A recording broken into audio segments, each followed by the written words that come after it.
The question is, XYZ Limited set up a factory for manufacturing solar lanterns in the village so as there was no reliable supply of electricity in rural areas. The revenue earned by the company was sufficient to cover the cost and risk. Demand kept on increasing and the company started increasing the production to reach higher sales. For this, they employed people from villages as very few employment opportunities were available in that area. The company also decided to open schools for the children of its employees, identify and explain the objective of management discussed in the case study.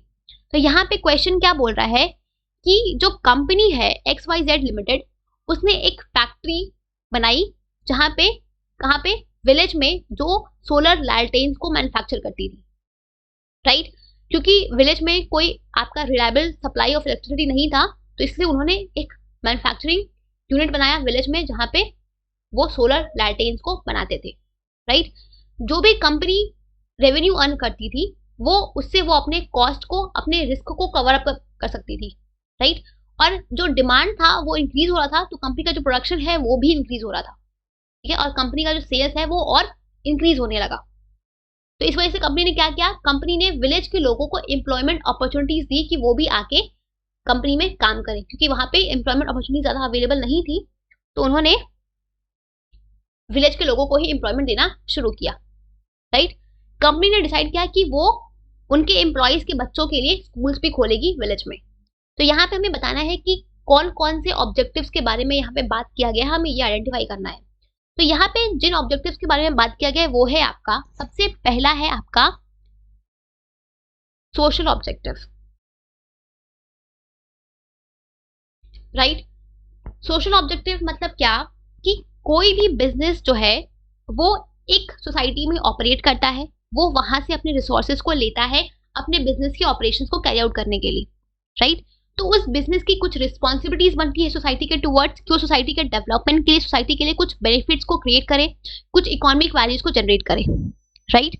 ये business की social responsibility होती है कि वो अपने social objective को पूरा करे, वो सोसाइटी के डेवलपमेंट के लिए कुछ इनिशिएटिव्स को ले। जैसे कि यहाँ पे कंपनी ने क्या किया, कंपनी क्या करी थी, जो भी आपके लोग थे विलेज में उनको एम्प्लॉयमेंट अपॉर्चुनिटीज प्रोवाइड किया, उनके बच्चों के लिए स्कूल्स खोले।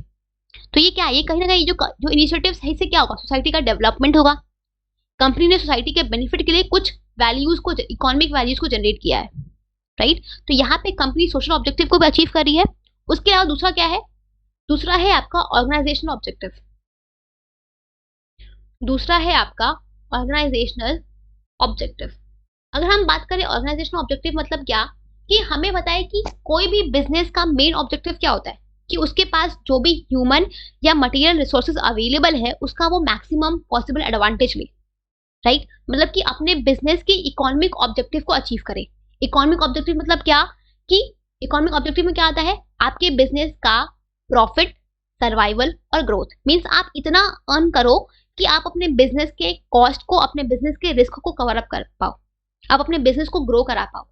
तो यहाँ पे देखो कंपनी ने, जब जो कंपनी है XYZ लिमिटेड, जब उसने फैक्ट्री को खोला तो वहां पे जो कंपनी का रेवेन्यू था वो इतना था कि कंपनी उससे अपने कॉस्ट को कवर अप कर सकती थी, कंपनी अपने रिस्क को कवर अप कर सकती थी। साथ में क्योंकि कंपनी का जो डिमांड, जो प्रोडक्ट का डिमांड था वो इंक्रीज हुआ तो कंपनी का सेल्स भी इंक्रीज हुआ। मींस कंपनी यहाँ पे प्रॉफिट भी जनरेट कर रही है, कंपनी यहाँ पे ग्रो भी कर रही है, ठीक है? तो जो कंपनी का ऑर्गेनाइजेशनल ऑब्जेक्टिव है, जो बिजनेस का ऑर्गेनाइजेशनल ऑब्जेक्टिव है वो भी यहाँ पे अचीव हो रहा है, that is profit and growth as well as survival, right? तो यहाँ पे जो दो ऑब्जेक्टिव्स की बात की गई है वो है आपका सोशल एंड ऑर्गेनाइजेशनल ऑब्जेक्टिव, ठीक है? तो आपको इन ऑब्जेक्टिव्स को एक्सप्लेन भी करना होगा, ठीक है? So this was all your case study. I hope कि आपको ये केस स्टडी समझ आ गई होगी।